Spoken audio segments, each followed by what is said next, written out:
Hey guys, welcome back to Strictly Cars. The largest automotive news story of 2017 was Geely's acquisition of Proton. It was the climax of a year-long government-mandated hunt for a foreign strategic partner for the national carmaker, and it brings to a close succession of short-lived joint ventures with businesses like Mitsubishi, Honda, and Suzuki. The move to sell a stake in Proton highlights a key problem that has beleaguered the company for the better part of a decade. The Malaysian market is tiny in the grand scheme of things, and a falling market share means the Proton cannot survive through domestic sales alone. Before we get started, be sure to subscribe to our channel and ring the bell to get notified about our latest videos. It's somewhat smaller than the Mazda CX-5 with dimensions of 4,519 millimeters in length, 1,831 millimeters width, and 1,694 millimeters in height with a 2,670 millimeter wheelbase. The Boyue is 77 millimeters shorter, 24 millimeters narrower, 15 millimeters taller, and has a 10 millimeters longer wheelbase than the all-conquering Honda CR-V. The Boyue is a well-resolved attempt from a firm that wasn't recognized for world-beating design until lately. It was styled under the guidance of design chief Peter Horbury. The circular grille is a fundamental characteristic of the company's emerging design philosophy, which was first visible on the Boyue midsize sedan. This is flanked by angular headlights with LED technology as an option. The inner and outer appearance. The substantial front haunches flow into a powerful shoulder line that flows into the big LED taillights on the flanks, while the belt line has a little bend after the rear doors, adding visual drama. The Boyue has blacked out pillars that give it a Land Rover-like appearance. There's a lot of bright work on this Chinese automobile, the most noticeable of which frames the front air intake and fog lights. Yet, it doesn't appear overdone. Front and rear skid plates give a little toughness to the Boyue's design, and the 18-inch wheels on display here nicely fill out the arches.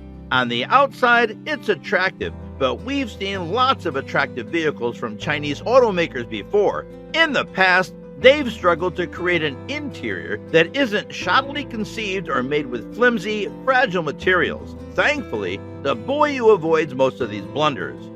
Instead, you get something that appears to be clever and appealing. The Boyue has a stylish contemporary design due to features such as the flat-bottom steering wheel and the large center console with Porsche Cayenne-style grab grips on either side. The majority of it is also touchable. Soft touch plastics adorn the upper dashboard and door cards, while Nappa leather covers the seats and all main contact points. Meanwhile, the smooth aluminum effect trim adds a lot to the cabin's appeal. The doorknobs and handles in particular are stunning and have a lovely metal-like feel to it. Most versions come with a G-Link infotainment system with an 8-inch touchscreen and Bluetooth connectivity, as well as navigation and up to 8 speakers, which is appropriate for tech-savvy China.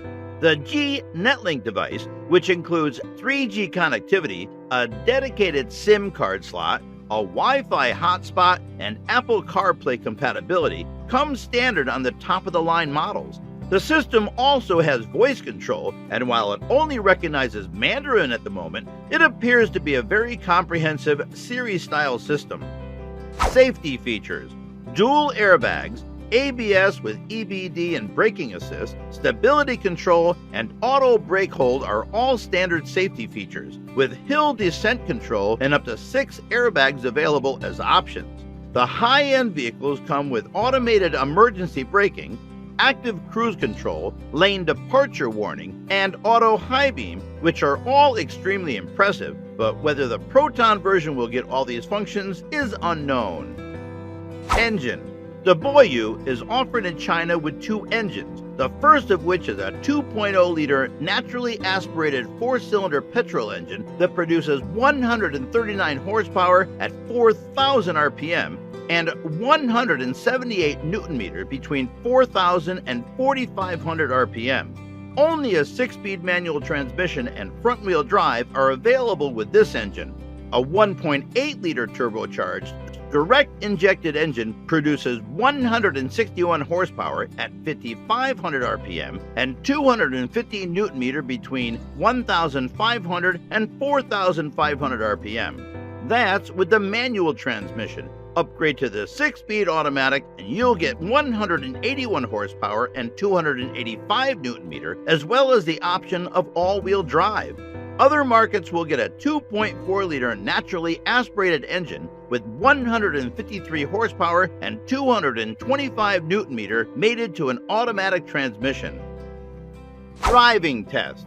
On the short test drive, first impressions were mixed. Despite the high outputs, the turbo variant felt slow due to the 1,670 kilogram curb weight, a little sluggish throttle response, and the transmission's reluctance to kick down under rapid acceleration.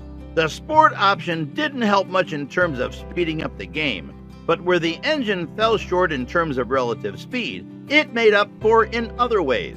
Even when stretched, the engine was quiet and vibration-free, and when the transmission decided to shift, it did it deftly and quite imperceptibly. At high speeds, there was also very little road and wind noise. Chinese customers are very particular about noise levels inside a car, according to Jiangnan Hu, president of Geely's new Hangzhou Bay Research and Development Center. The suspension readily absorbed the undulations and speed bumps that peppered our route, which added to the overall ride quality. While the steering is accurate, it is also light and lacks a feel, making the vehicle seem jittery at motorway speeds. The good news is that the Proton will be allowed to make its own suspension tuning tweaks, so the car we'll get should strike a better balance between ride comfort and handling ability, as we've come to expect from the firm. Fortunately, the majority of Boyue's faults are simply fixable, and we have no doubt that Proton's chassis competence will continue to come through on local models. More significantly, the remainder of the car is excellent, it's stylish, has a quality interior, is spacious, and is jam-packed with gadgets and technology. So guys, that was it for this video. What did you think about our video? Let us know in the comment section below. If you are new to our channel, be sure to subscribe and ring that notification bell to get notified about our latest videos. Thank you for watching.